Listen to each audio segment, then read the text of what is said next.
সুবর্ণ জয়ন্তী, সেই দিবসটিকে সামনে রেখে বাংলাদেশ আওয়ামী যুবলীগের মানবিক কর্মসূচি দেশ রক্ষার, পরিবেশ রক্ষার স্বার্থে বৃক্ষরোপণ কর্মসূচির সংগ্রামী সভাপতি,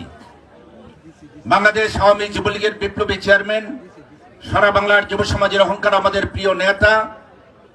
শহীদ শেখ ফজলুল হক মনির সুযোগ্য সন্তান, সংগ্রামী জননেতা জনাব শেখ ফজলে শামস পরশ,